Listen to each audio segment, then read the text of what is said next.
Today, we're live out on the street, closer than ever before to where news actually happens. Above me, the sky. Around me, the people. So often the dramatis personae of news events. You, sir, you're a person on the street. How close are we to a news? Very close, actually. I've only got to watch over the road here. Someone getting knocked down. Stand aside, peasant. This is On the Hour. Oh, right. Okie dokie. On the Hour. Such is politics. It's a painful business.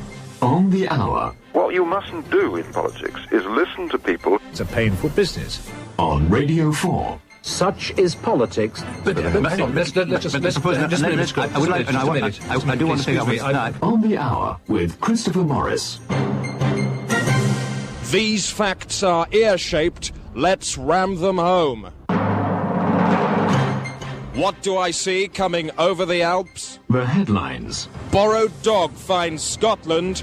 UN General Assembly hide Pope in cupboard. And Stokegraft may save Sinatra. On the Hour. Plus, coming up, the Queen beats her sister in a 5-day drinking contest. Standing here today, I am conscious. And Bird stick.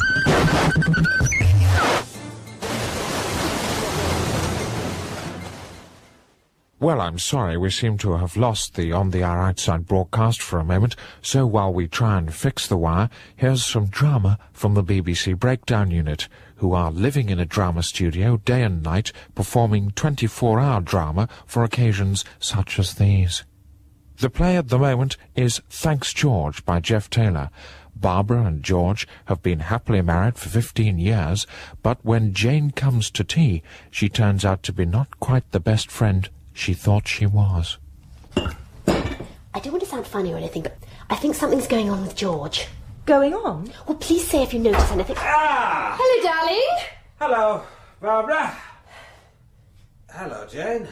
Hello, George. We were just talking about you. Oh. Sure you're all right? I'll be back later, it's just work. Look, it's my fault. Look, is something going on between you two? Because you're both acting frightfully strangely. Hello? Saved by the bell. It's not going to work. You'll have to tell her now. Kenny? George, I can't go on living a lie. Kenny, turn that music down. I can't tell her. Why One not? of your friends. Don't you see you owe it She's to me? my wife! You owe it to yourself, George. Well, I gather we can return now to On the Hour, but due to the severity of the technical trauma, the outside broadcast has been abolished. So, for the next few minutes, the programme will be on the move from its location in the street to an emergency studio in Broadcasting House. That's right, I'm standing precisely bang outside Broadcasting House reception at the moment. I'm about to proceed through the building and I shall attempt to keep you abreast of the news as I do so. The art world is still reeling after two galleries, the National and the Tate, have been hit by origami attacks. The wave of meticulous vandalism has left collectors aghast as major paintings were carefully removed from their frames and folded into three-dimensional figures. I'm sorry? The pass. Sorry? Show me your pass and then you could... I'm bursting with news. If you stop me, I'll explode. Still show me the pass. I have to carry on. You have to show Do you me want the pass. money? I want a pass. How much money can you I take? See the pass first. £10? Yeah, you could continue. Thank you. As a result of last night's raids, Picasso's Weeping Woman is now a bird base, Millet's Ophelia has become a frog, and Constable's The Hayway is a 4-foot square water bomb. Are you coming up? Please press the button that goes to floor 3. Yeah. Thank you. Prisons now, and a prison authority think tank to study breakout techniques is calling today for more prisoners to escape. Ideally, we need 2 or 3 major breakouts, said Chairman Gregory Shape. Any time in the next fortnight would be fine. Thank you. Goodbye. The time is... Excuse me, sir. Could I see your watch a moment? How accurate is that? Well, say half a minute. Plus or minus half a minute? Yeah, that's it. The time is 76:01 plus 4 with fractions, plus or minus 30 that's seconds. Right, yeah. Yes? Yeah, that's right. All right, sir, thank you. Hello, I'm here. Can you show me the mic? What is it you after? The emergency news studio. Emergency news studio? This is the fire watch room. So what, it's an emergency News. room for if you were moved out of your studio for any reason? No, it's happening right now. Having that telly on doesn't help. I can't see why they've sent you to the fire watch room. Very well. Could you just say, man in the box, play me a jingle? Sorry? You just say, man in the box, play me a jingle. I think we can get out of it that way. Look, I'm the fire and security supervisor. Big time. If you don't leave this room now, there's going to be trouble. You're in the wrong room. All right, man in the box, play me that jingle now. On the hour, leaves the apple to ripen on the bough, then harvests it at tremendous speed. The news. I'm sorry, but all that sprinting with its associated anaerobic respiration has left me with something of an oxygen debt in my muscles. You give me 20 seconds of drama to burn it off. On the hour. Look, we'll have to talk about this.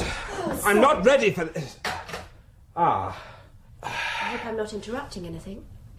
George has something to tell you. Yes, George? Go on, George. Please, George, Phil. I've been having an affair.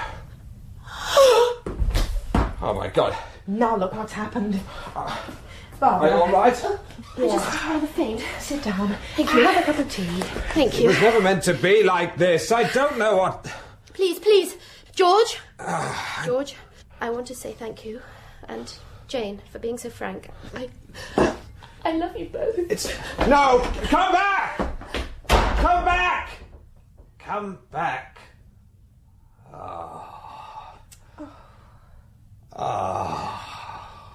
On the hour. The news. A bluebottle has been terrorising residents in the Essex village of Dedham. The insect appeared on Wednesday and started flying around in a lazy, menacing fashion, distressing the angry and driving startled villagers indoors. Speaking from a telephone in his fly-proofed cellar, a petrified parish councillor told us, "It makes a buzzing noise near your head. This could take a very long time indeed." On the hour. Current affairs broadcasting melded with the broadness of life. Now, news comes in all shapes and sizes, and seldom more shapely or sizey than when CBN's Barbara Wintergreen is wearing it. Her name is stuck all over this piece of tape, which, according to my examination of the magnetic alignments of its oxide, is about guns and how they dominate American presidential campaigns. This country is none other than the country which is the one that you now are all living in it. Governor Donald Patriamo of Delaware injecting fervor into a campaign which he hopes this year will propel him to the presidency of the United States. But behind the hard words is a stack of soft focus techniques coordinated by Patriamo campaign manager Stag Cooper. Guns, we shouldn't need to carry them at all. And the best way to illustrate this, we thought, would be to have a great bonanza day where we recreate the assassination of John Fitzgerald Kennedy. So we've hired a grassy knoll, the original Lincoln convertible that he drove in. We've had that cleaned up, of course. And we thought we'd illustrate the power of the gun by having a trained marksman, and he'll shoot the person as he comes through. Now, don't worry, we're not going to use the real president. We're going to get a guy to stand in, a man called Daimler Jeffries, who is on death row. And he's doing a service to the community, and I understand he's a registered Democrat. So this man will be dying for the Democrats. Film star Demi Moore will play the role of Jackie Kennedy in this gun-crazy, gun-control media murder. Demi Moore, star of Ghost, looks like you're performing with another dead guy. Why are you doing it? I'm doing it because I believe in America. I'm doing it for my fellow people. I'm doing it because it's going to be fun. Some people would say that was in dubious taste. What would you say to that? I'd say to them, what is taste?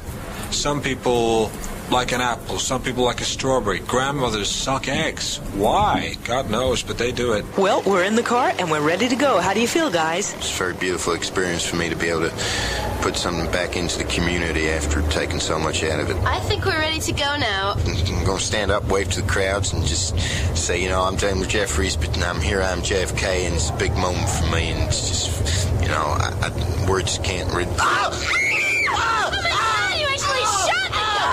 So it looks as if this is going to be one election issue that will lodge forever in people's brains. And come the fall, Patriamo and the Democrats hope to make a killing. Barbara Wintergreen, CBN News, Dallas, Texas. On the hour.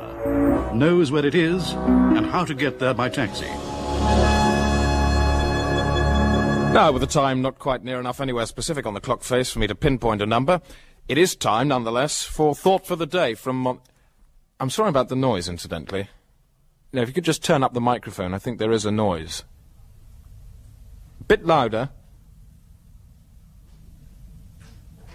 There. You know, there's a sort of background noise anyway, which is rather unpleasant, and then... There! Did you hear that? A kind of rumble. Like a very distant sort of burp. I'm sorry about that noise. Anyway, here's Monsignor Trebe Lopez with Thought for the Day. It's all right, it's gone now. Do you want eggs or toast for breakfast? Asked my wife this morning. Ah, I saith, the Lord God is my breakfast, come rain or shine. Well, there's just 5 minutes to go until the moment that On the Hour goes 24 hours and news is continuous. But first of all, it's time for Customer Services, our radio opinion programme reflecting the views of you, the public, on us, the output. Here's Chris Crispy of the Fiscal Telegraph. Hello. This week, we've had a number of complaints about the reporting on Radio 1's news programme, News Banger. One item singled out by many of you was the programme's feature on the armed siege on a school in Bracknell last Saturday. News Bang FM.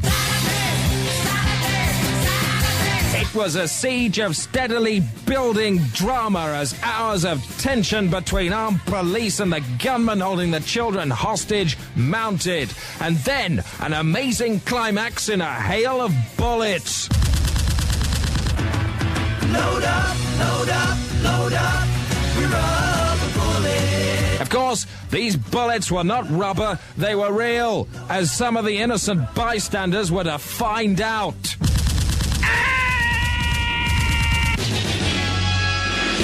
Raw Meat News. 32-year-old Todd Brampton, whose 8-year-old daughter was one of the hostages, was hit by stray bullets in the crossfire. He must have been feeling down. 1FM's Conan Batterschreist caught a few words with him before he was taken off in an ambulance. Quick question, please, Todd. Just a quick question. You two, a spent musical force now, or still worthy standard bearers for the future of rock? Thrusting deep inside the news whore.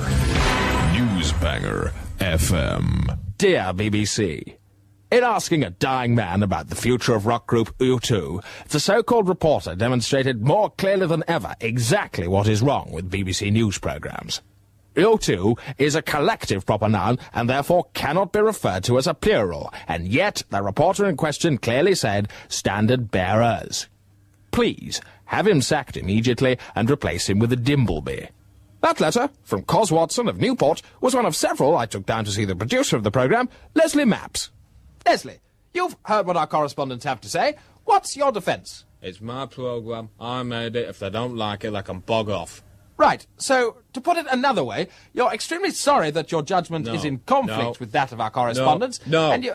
To put it another way, it's only bloody nutters who complain. I don't give a lusty fuck what they think. The programme's gone out, it's caused offence, so bloody what? Right, so I think what you're saying is that your broadcast merely illustrates a small change in the use of English, a language which is, after all, constantly changing anyway. Not what I'm saying. And many would say it derives its strength from that flexibility. No! What I'm saying is bollocks to the lie-yo, especially you nonsense great fairy.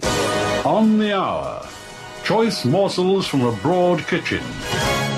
Now, as a result of new research at the Cambridge University Department of Astrophysics, man has come one step closer to understanding the true nature of space. Our reporter Stephanie Hootram has been talking to the department's Dr. Dennis O'Brien to find out more. I wonder if you could explain to me a little bit about the nature of the universe as you see it. We have a new form of computer technology which I won't go into. It's enormously complex. The nub of it is that it can represent numerical data in a visual form. Therefore, if you tap in all the known coordinates of the paths of all known planets, the computer is able to form a visual image based on this data. And the visual image the computer has formed is a perfect representation of my own face. What did you feel about this? Well, I was frightened at first, then quite flattered, and then frightened again. I've rechecked the coordinates, allowing for variables of orbit due to the slow death of white dwarf stars and the influence of black holes. But this has simply produced my own face again, but this time with more wrinkles and a couple of moles and less hair. A kind of aging of the universe as replicated in my own natural aging process. Extraordinary results. And what are the implications of this? Either I've been subconsciously organising an enormous amount of highly complex data with a deliberate subconscious bias knowing it would form the my face image, which, to be frank, seems mathematically impossible and beyond human capabilities anyway. The other alternative is that I am the God King of space and supreme deity of the universe, which is quite a responsibility.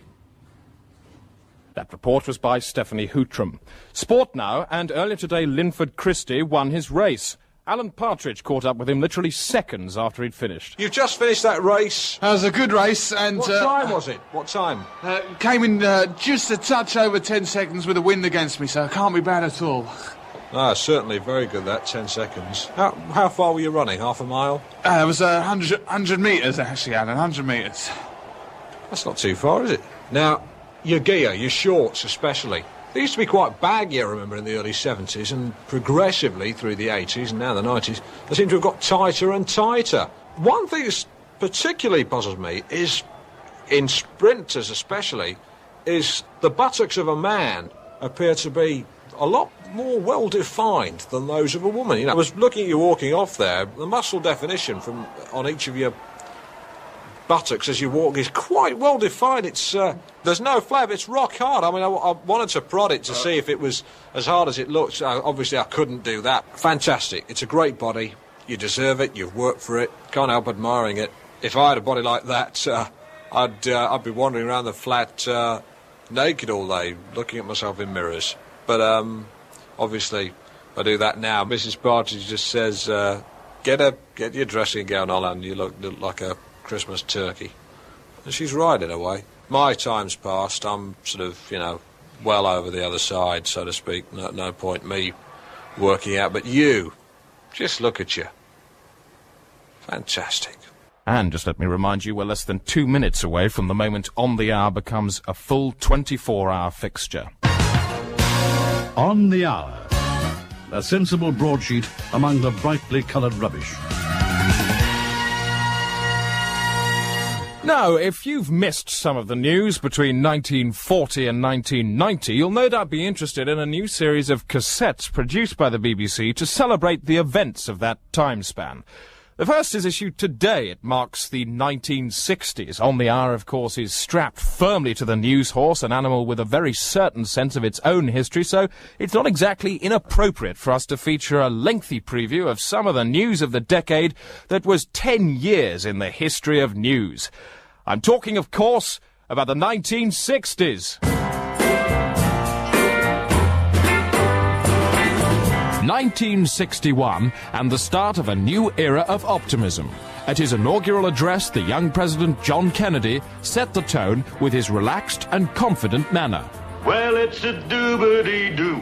Yes, it's a doobity-doo. I mean a doobie-doobie-doobie-doobie-doobie-doo.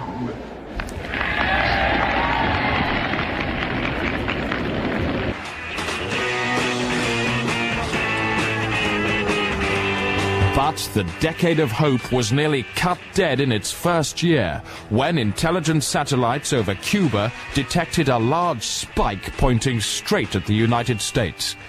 The Americans were already concerned that communists were being sent into American cities to hide behind corners and trip people up, and World War III was only averted when brave American soldiers threw themselves onto the spike to prevent it doing any damage. Then, on November the 22nd, 1963, a stunned world was told of the assassination of Mickey Mouse. Horrified onlookers could only watch as America's favorite cartoon character was shot to pieces in front of their children. Coming down the street, and my 5-year-old boy and myself were by ourselves on the grass there on Commerce Street, and I asked Joe to wave to him, and Joe waved, and I waved, and the man... That's all right, sir. You go ahead, Charlie. As he was waving back, the shot rang out, and he slumped down in the seat. Throughout the decade in Vietnam, American soldiers were being outmaneuvered by the Viet Cong, who'd been trained to duck. The United States responded by sending in smaller troops to stop the bullets going over the enemy's heads, but this momentary success was soon parried by the Viet Cong, who then started dropping "Look behind you" leaflets on the GIs and shooting the backs of their heads as soon as they turned round. 1969, and a new pinnacle in man's achievement, as America became, with Apollo 11, the very first nation to put a sheepdog trial on the moon. 1 billion TV viewers worldwide watched as Buzz Aldrin rounded up the flock. We're now in the approach phase. Everything looking good. 2,000 feet. 2,000 feet. Into the ag. 47 degrees. Roger. Down 2.5. Forward. Forward. 4 forward. 4 forward. Drift into the right level.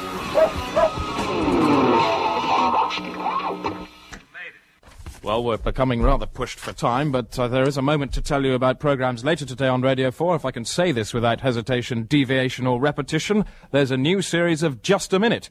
Tonight's special guest is Prince Edward. The subject is guilt. But can you talk on the subject of guilt starting now? Yes.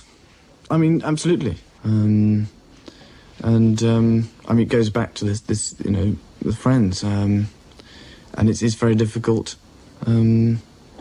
really, to be able to go, yes, I mean, to have a, you certainly, I mean...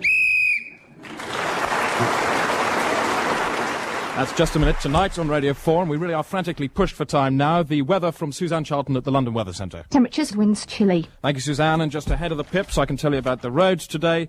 The M5, the A46, the A12 and the B1067.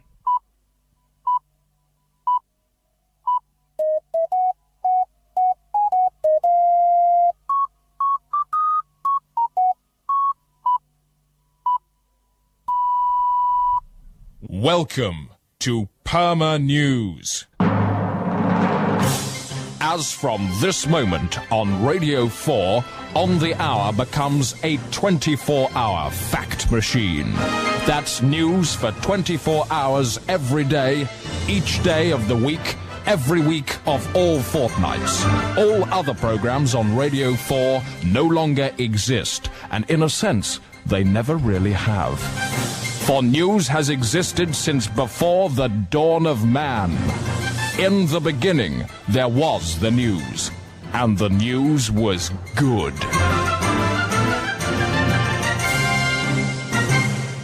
And just before we plunge headlong into the news infinity, a special feature about how that news will be assembled for broadcast. The time 13 minutes to 9. Righto, Peter, election piece, keep it fluffy. Now then, if a week in politics is a long time, what's a whole election campaign? Well, eternity. I say eternity is the word that springs unwillingly to my mind. Indeed, you would like a mention of China. But as Mao Zedong would no doubt have said, an election campaign starts... Control is the key to successful news programming. Control not only in the studio, but in the planning.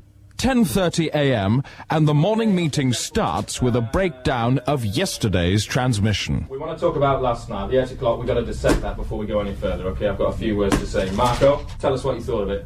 Well, I thought to lead with Major's tart with a heart was absolutely pathetic. I agree with Mark. The Major story shouldn't have been where it was. Yeah. Thin, wafer thin. I mean, it just looks scurrilous. I like the fact you've got an opinion. That's novel from one of your gender. I like it. It chimes in my ears. Dear, please. The time is 17 minutes to 7. OK, push for time, Brian. Let's crack on. No chat.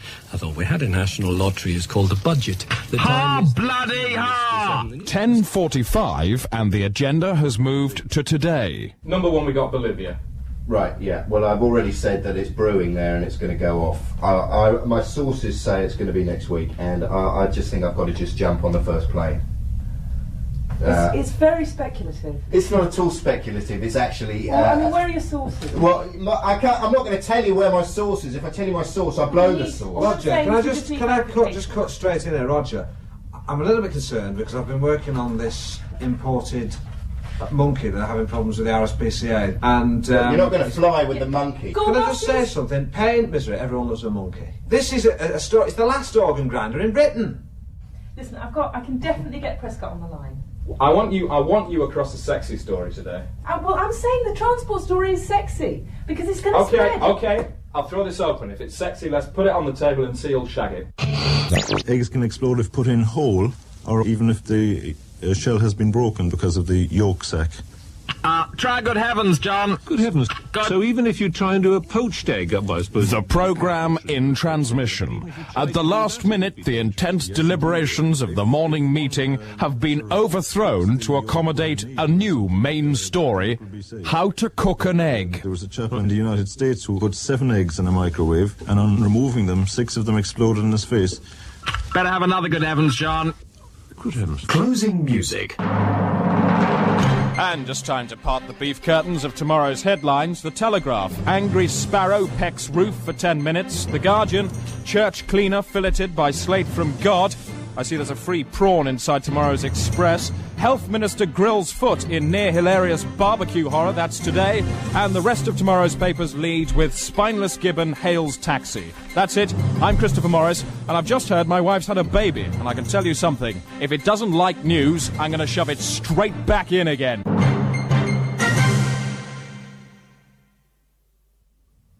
News edits were arranged by Steve Coogan and Rebecca Front. Online dubbing was by Patrick Marber and Doon McKeechan, and David Schneider was Wireman. News production was by Armando Iannucci. And now on Radio 4, On the Hour.